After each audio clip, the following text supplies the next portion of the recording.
Final Four weekend is here, and we are back on the Daily Ding-U at The Athletic, presented by BetMGM. Michael Beller, Brian Bennett. I always want to gesture, even though we're like states apart. But Michael Beller, Brian Bennett, I suppose, is the way that it looks on my screen. Getting ready to talk about these Final Four games. Brian, I'm super excited. A couple of weeks ago, we were just starting the tournament, right? 2 weeks ago today, we were starting the tournament 1 day later than usual. 64 teams still alive at that point. Here we are, 14 days later, 4 teams still alive. As we talked about yesterday, no one's surprised by 3 of them. We would have been surprised had Gonzaga or Baylor not been among the teams still playing basketball at this point. Houston, they are here. UCLA, that comes as a bit of a surprise, but a very fun weekend ahead of us as we wrap up the college basketball season and crown a national champion.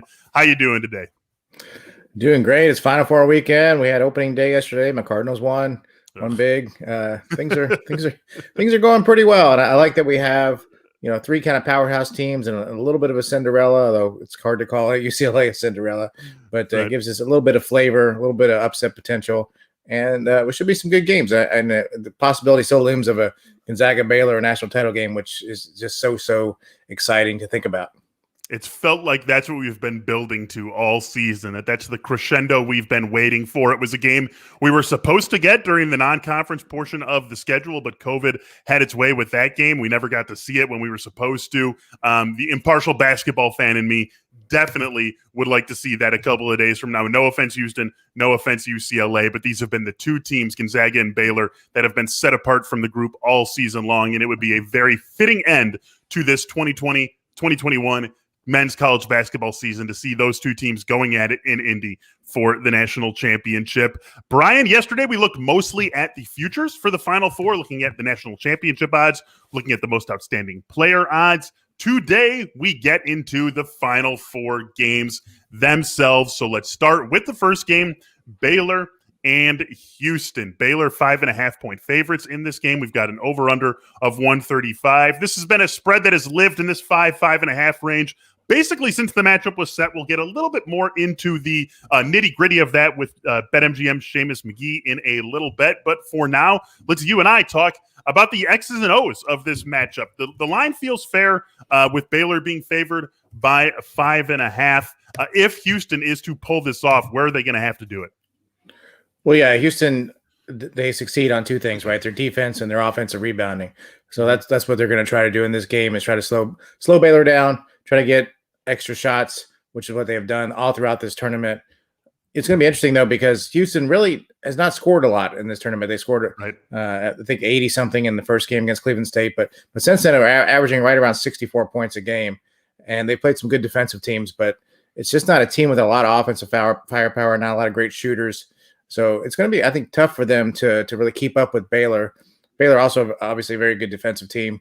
Also a very good offensive rebounding team. So they're good in a lot of the same areas as Houston, but I think they have more scoring potential. So for Houston, they're going to have to find a way to muck this up a little bit. They're going to have to really win the rebounding battle and hope to, get to the free throw line, because I just don't think they have the offensive firepower to keep up with Baylor. Yeah, I'm right there with you. 63 points against Rutgers in the second round, 62 against Syracuse in the Sweet 16, 67 against Oregon State in the Elite Eight. And they're going to need more than that. I mean, even if Houston plays an A-plus defensive game, 63, 64 points might not get it done against Baylor. And something you look at when you're looking at the numbers that you can find on KenPom, adjusted tempo, right? Baylor's not a team that necessarily wants to fly up and down the floor. They've got an adjusted tempo of 186, according to KenPom. They play relatively fast offensively, though. Their tempo, I think, slows down because of what they do defensively, and that's why you see that adjusted tempo number come down a little bit for Baylor. I think it's going to be a hard sell for Houston to be able to impose that sort of pace on this game. I will say that we were talking about this in a similar vein in the Gonzaga and USC matchup in the Elite Eight, and I think that Houston has the matchup is a little bit more on equal footing, to the point that if Houston does play an A-plus game, that they have a better chance of getting the game to their pace, where USC really, in all honesty, never had that chance. That was just never going to be part of the reality for them in that game. I think it could be part of Houston's reality, but it's still much easier said than done when you look at what Baylor can do offensively, when you look at the firepower, when you look at all the different ways they can find points on the offensive end with all the different scores that Baylor has, individual scorers, individual playmakers. And then, as you say, Brian, also a team that gets after it on the offensive glass very, very well. So this is a very tough team to slow down. It's almost trite to say that is Houston's biggest test in the tournament, because I mean Baylor would be basically everyone's biggest test in the tournament. But it should be mentioned that Houston has had a relatively easy path to get to this point with the opponents that they faced. A friendly draw. You can't take it away from Houston, but I think if a lot of teams got to face Cleveland State, Rutgers, Syracuse, and Oregon State as the 4 teams that they go up against, a lot of teams could have navigated that path and gotten themselves to the Final Four. So this is going to be a big step up for the Cougars. As we look at this from the vantage point of placing bets, I feel great about Baylor. I just think that this offense is way too much. And again, like we come back to the fact that Baylor, Gonzaga, these have been the 2 best teams by far in the country for a reason from the jump. These were 1-2 in the country when we've got our first top 25 poll of the season, and here we are, the 2 comfortable favorites in the Final Four. That's not an accident. I like Baylor laying the 5.5. Where are you at on this one? Yeah, I think so. I have no problem laying the points for Baylor. If you believe they're the second best team in the country, which I do, they should win this game. Houston's really tough. I'll give them that. They're an incredibly tough team. I could see them keeping this close for sure. Both teams really kind of a mirror image of each other, but still, very guard oriented in terms of where they get their offense. Their big guys are mostly defensive players and bangers and rebounders. So it's going to be a great game too. Outstanding defensive players in Dejan Jarreau and Davion Mitchell on both sides. So they match up really, really well with each other. I just think Baylor is better at what it does. Baylor's played better competition all year long. So I like Baylor to win. And, 5.5 is a lot in a Final Four game of this caliber, but I got a feeling that Baylor is going to get it done.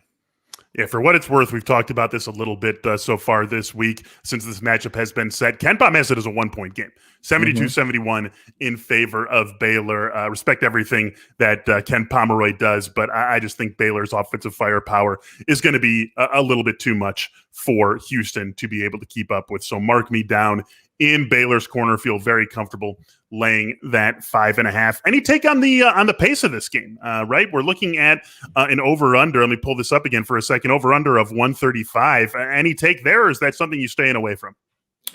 Yeah, I mean, it could be a bloodbath. I mean, it could end up being 65-61, that kind of game.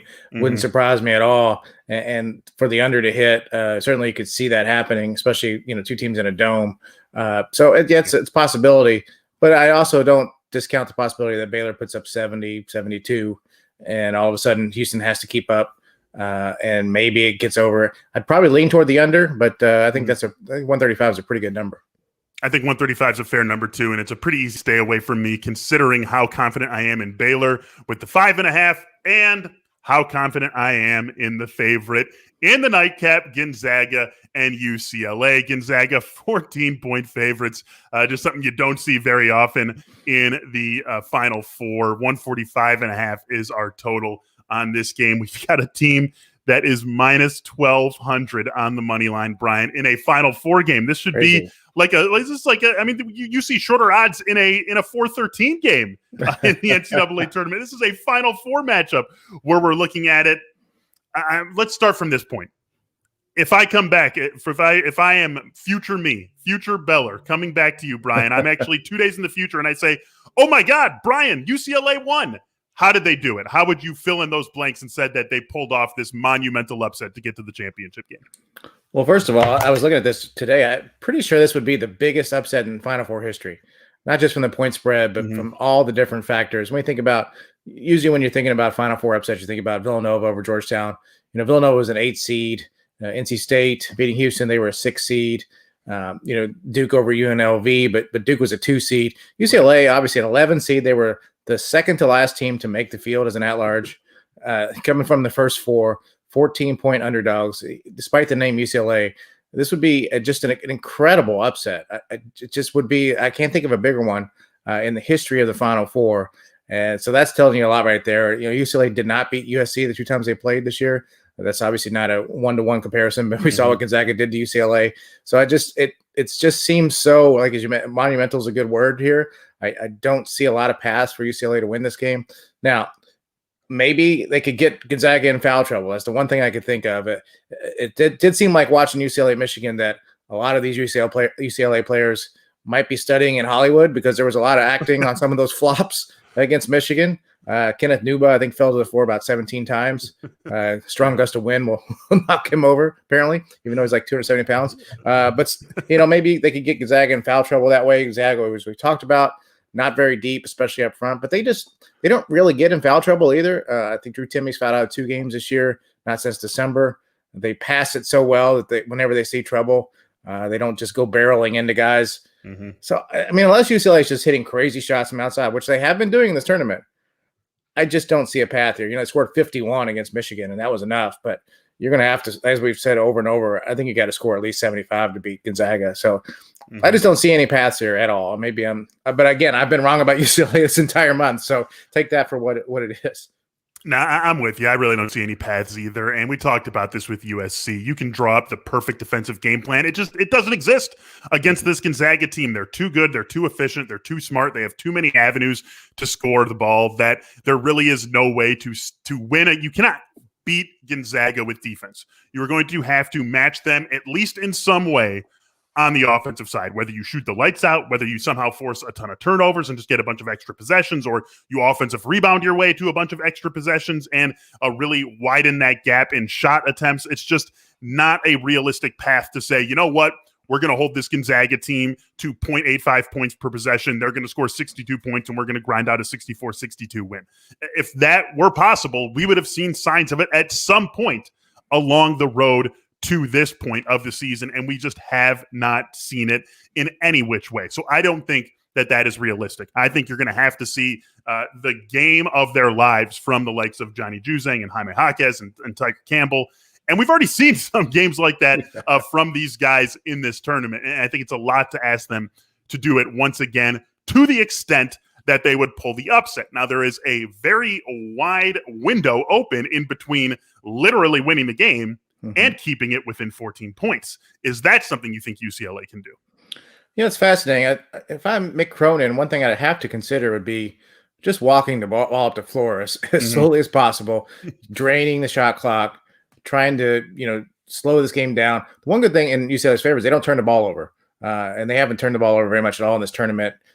And we haven't talked about Gonzaga's defense. We always talk about their offense, but their defense has been spectacular in this tournament. Just shut down USC, which was playing lights out on the offensive end. So that's another factor. So if you're Mick Cronin, do you just try to slow this game down as much as possible and limit possessions? I don't know if that would work either, but maybe that keeps the score, a little bit lower. So UCLA has been playing very well. They believe in themselves. They're tough. They play good defense.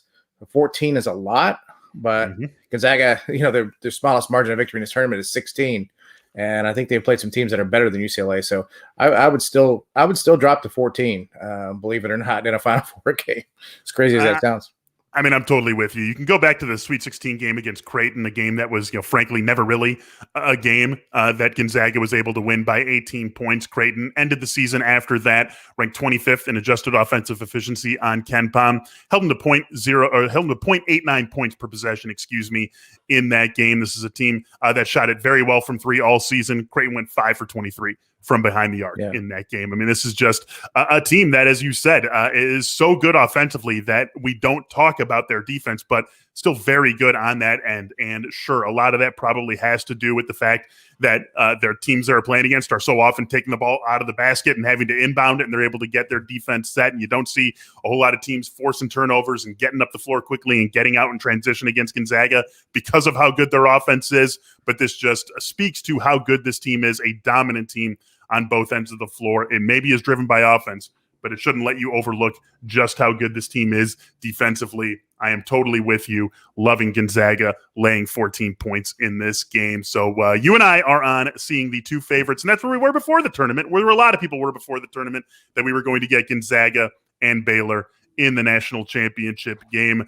Let's go to the sports book here, Brian. Let's bring on someone who has been in the thick of it from against the spread perspective all tournament long, all season long, frankly. That is BetMGM's Seamus Magee. Seamus, thank you so much once again for joining us here on the Daily Ding U. Let's start with the first game of the night, Baylor and Houston. We got into this a little bit on yesterday's episode, so now here we are 24 hours later. What can you tell us about the latest on this game from the perspective of the sportsbook?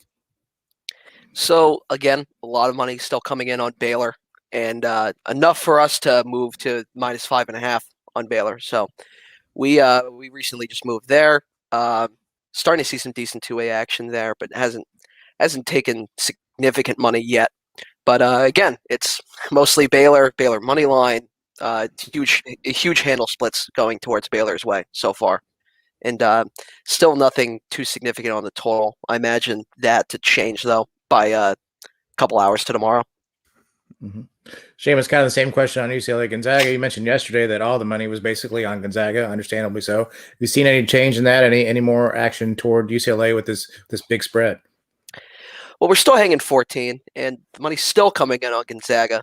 But one thing, we're starting to see ourselves get into this situation where we're probably going to need UCLA to cover, but Gonzaga to win. Like you guys were talking about, it's a huge money line. So you're having a lot of people on the public just coming in, backing the underdog.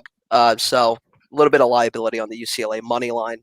Wouldn't be anything catastrophic, but it'd be better for the book, I think, at this point if Gonzaga won but did not cover the 14.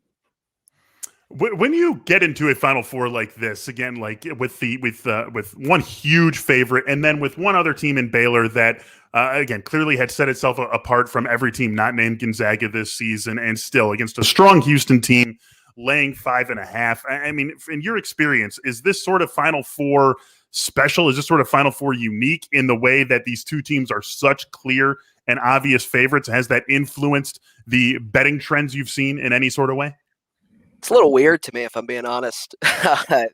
It's definitely unlike any Final Four I think you've seen in a while. I mean, the last time I remember one feeling like this weird is when we had VCU and Wichita State playing in one.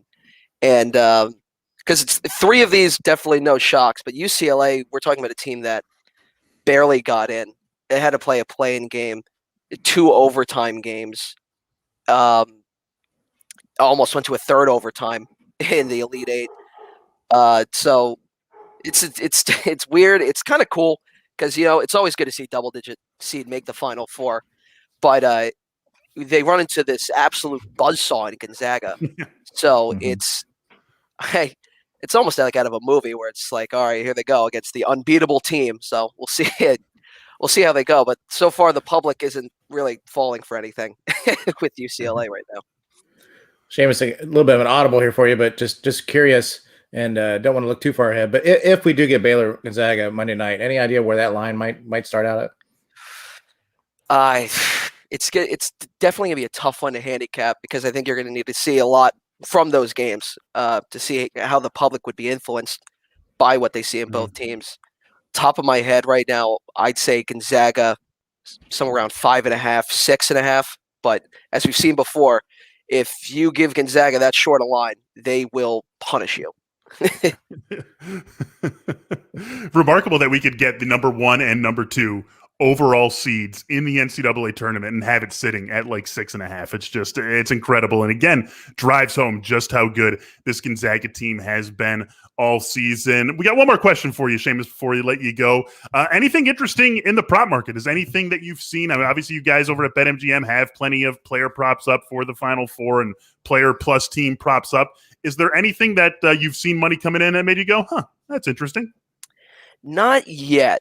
But around tip-off, you do start to see some of the weird like winning margin props start getting a lot of action. For the Final Four, we're doing a lot of player prop parlays that you'll see. So like Johnny Juzang and Corey Kispert, both to score 15-plus points, something like that. Yeah. So we're gonna have a lot of those for Final Four weekend. I think those will be fun to see take action.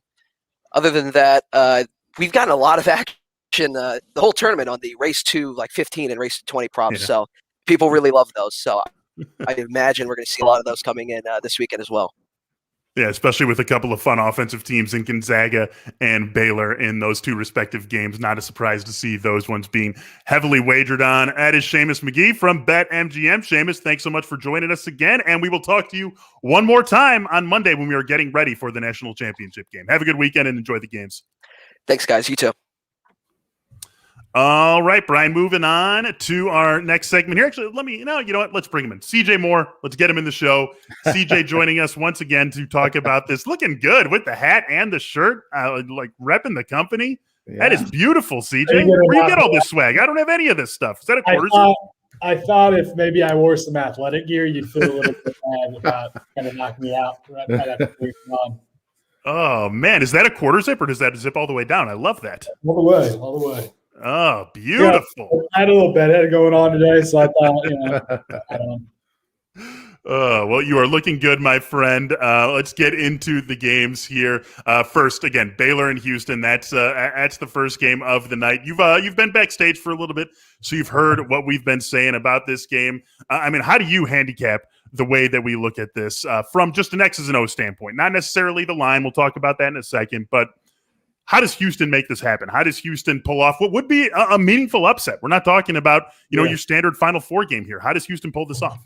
I think it would have to be as coaches say, a rock fight, right? Like they've got to really bring the physicality. They've got to make it kind of a low scoring game. I think if you get flying up and down the floor, while Houston can play that way, I think that would be in Baylor's favor. I think Houston wants to, really shrink the floor and not let Baylor's guards get downhill. Like you saw in the last game, if you let Davion Mitchell get downhill, he's going to cause you problems, and Baylor can just flood the floor with shooters, surround him with shooters, and they get really tough to guard when they get on their Baylor runs. So they got to limit Baylor's runs. They've got to get on the offensive glass. Well, like both teams are great offensive rebounding teams. I do think maybe Baylor's a little susceptible to, not cleaning up the defensive glass. And, obviously that's Houston's biggest strength. So like Kelvin Simpson likes to say, their offense doesn't really start until there's a missed shot. And they've got to dominate the offensive glass. But mainly I just think it comes down to the defensive end. You've got to be able to contain Baylor's guards and, hope they don't go nuts from three. CJ, I really enjoyed your story this morning on the offensive rebounding prowess of both these teams and kind of how they've built themselves that way. And now it's kind of a market inefficiency, as you wrote. Everyone should go check that story out if they haven't read that. But do you kind of feel like these teams are, in certain ways, matched up pretty well in terms of what they do best? They both offensive rebound. They both have great guard play. They're both good defensively. But it just seems to me that maybe Baylor's just a little bit better at it. Is that fair to say? I think Baylor's better at, in terms of guard play and their guards being able to go get theirs and play out of ball screens and that kind of stuff. Like Houston's probably the better offensive rebounding team and like more physical, defensively probably close to a wash. I think Houston's maybe a little more disciplined on the defensive end, but Baylor is like when you get in recovery mode. I mean, both teams are great in recovery mode because they have athletes and they throw out guys out there that can really, really guard. So it's tough to say. I just think the advantage Baylor has is skill, right? Skill, shooting. Houston's has times where Grimes can get on one, where Marcus Sasser can get on one. DeJon Jarreau is kind of like a Davion Mitchell in that he can change a game with kind of being slithery and getting into the paint. But just the skill on Baylor's side is where I see the Bears having an advantage. Yeah, and it feels like an advantage that maybe is going to be unovercomable for Houston. And it feels like that times a million when we look at the second game of the night between Gonzaga and UCLA. And, I don't want to just give the Bruins short shrift here because they are here in the Final Four. But it's like I'm running out of ways to ask the question of how does this happen? How do they do it? How do they magically pull off the formula? Is it really just as simple as UCLA? This has been awesome. What a run. Here's your banner. We'll see you next year. I don't think Mick Cronin is going to be down with that. But I threw out the joke on Twitter right after we knew this game was happening was four corners. Mick unplugs the shot clock. Yeah. No electricity in here, but we're singing a play. That's about their best shot. I mean, who knows? Crazy things happen in 40-minute games, but I think that it's just like what's UCLA's advantage been in most of these games? They've had an advantage in the size on the perimeter, and guys like Johnny Juzang, like just being able to maybe shoot over littler guards and take advantage of that. Like not many teams are as big as them on the perimeter, right? Well, Gonzaga is. Gonzaga's got some dudes on the perimeter, like they can throw out different kind of lineups, and they're like they're so talented, and I just think that like it's so like UCLA is going to guard, and they're going to try to make it tough, but Gonzaga's just got so many options. Like if you go back to the last game. If Hunter Dickinson could go over his left shoulder, don't you think Michigan probably wins that game? Yeah, I do. And Franz Wagner doesn't have the worst game of his life. Yeah, Franz Wagner doesn't have the worst game of his life. And like Michigan really needed Isaiah Livers, right? Because they needed another dude. Well, Gonzaga's got all the dudes. and like, let's say, Corey Kispert's having a bad game. Well, Jalen Suggs could go off. And who's a guy that can go over both his shoulders in the post and like is going to be an extremely difficult matchup and is playing as well as anybody in this tournament? Drew Timme. Like I don't know how they guard him. So it's just a really, really tough chore. And I mean the line's huge, so like it's kind of scary, right? To like if you're picking Gonzaga to cover, like still like this is a Final Four game here we're talking about. But I mean, if I'm forced to bet this game, I'm taking Gonzaga to cover. Like, I think this could easily get to be a 20-point blowout, and like UCLA's best chance to cover is somehow getting it played at its pace. But Gonzaga, I think, is so hard to slow down. Like looking at their KenPom page right now, there's very rarely a time where they play a game that's below 70 possessions. Mm-hmm. That just that goes to show you right there, like how hard it is to kind of slow them down. Even West Virginia, who like had the best shot at probably knocking them off because they can bring the physicality, and that was back when they were playing two bigs with Oscar Tshiebwe and Derek Culver. Like they played them the closest, right? They played them to 5 points, and their physicality maybe gave Gonzaga a little bit of problems, but even that game was 81 possessions. Mm-hmm. Yeah, I was to say the only team that's really slowed down Gonzaga all year was St. Mary's, and if you watch those games, St. Mary's was basically playing, I guess, to lose by 19 instead of 38 because they weren't really doing much other than just chewing up the shot clock, and those games were never close. So my question to you, CJ, if you're Mick Cronin and you'd have less hair, but would you slow? Yeah, sure. Would you slow this all the way down? Would you walk the ball up? Would you? I mean, is that the way? Would you mix up defenses? I mean, what does he pull out of his back pocket to try something here? Yeah, I mean, I'd maybe mix up some defenses and try to come up with some gimmicky stuff. I mean, you're desperate, right? You're going to do whatever you can to win. When you get in these tournament games where like you're at a major talent disadvantage, I think the one, like from a coaching mentality, the one thing that's dangerous if you do try to get too gimmicky is like you just take confidence from your guys. It's like, what, you don't believe you can do this, coach? So right. That's the one thing. But yeah, I mean, throw out the kitchen sink, do whatever you got. You got to probably give Gonzaga some different defensive look, because if all you do is go out there and throw them in, but at the same time, like if you play them in zone, they move the ball so well, and the ball and player movement is so good that like I think it's impossible to zone them too. So you got to have some weird stuff that you can throw out and maybe they don't see. All right, CJ, what do we got for these two games? What do you got? Baylor -5.5, Gonzaga -14. Who you taking?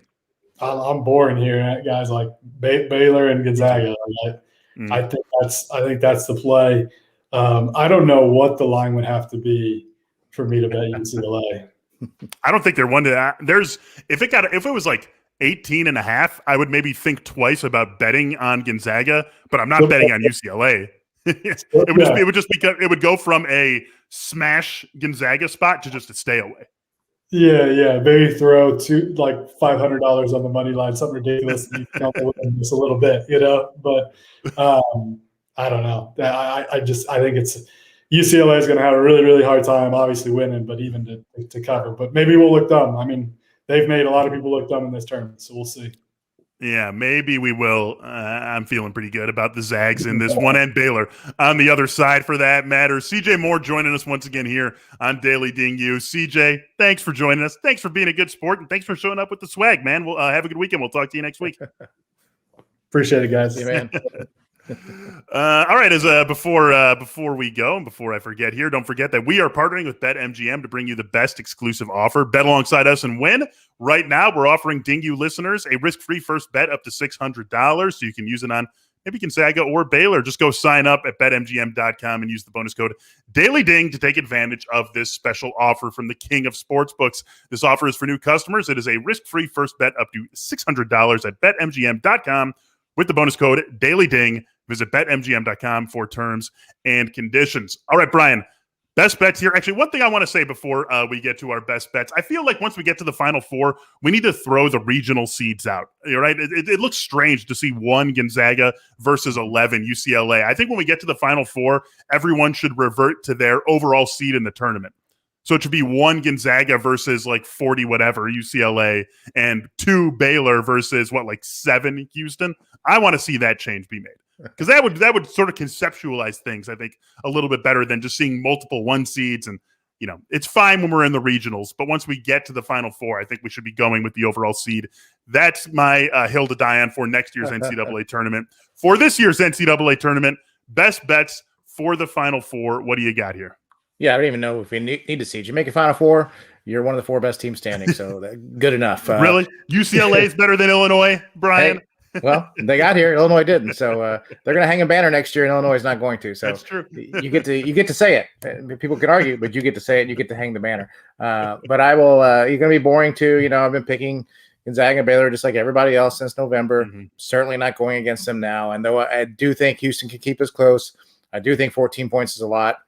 I just don't feel good about betting against either of these 2 buzzsaws. Yep. I'd bet Baylor. I'd bet Gonzaga. I would sit back and enjoy. If they don't cover, so be it. As long as the 2 of those teams get to meet on Monday night, I'm going to be extremely happy. Yep, I am right there with you. I am betting better. I'm betting Baylor. I am betting Gonzaga. I'm going to think about parlaying them. I'm going to think about maybe a Baylor money line and Gonzaga to cover the 14, some sort of parlay, but I'm going to mix it up because with these 2 teams as good as they've been all season, I want to find more ways to bet on them while I still can because, again, only 3 games left here in this 2020-2021 NCAA men's basketball season. So very excited for the Final Four. We, again, strongly on the 2 favorites, Baylor and Gonzaga. That's going to do it for us here on this episode of the Daily Ding U. Thank you so much for watching us here. Thank you so much for listening on the Daily Ding podcast. If you are doing that, and thanks for joining us all week. We have 1 episode left that will be coming our way on Monday talking about the national championship game. Until then, have a great weekend. For Seamus, Magee, Brian Bennett, and CJ Moore, I am Michael Beller. We'll be back with you on Monday. Enjoy the games, and we'll talk to you then.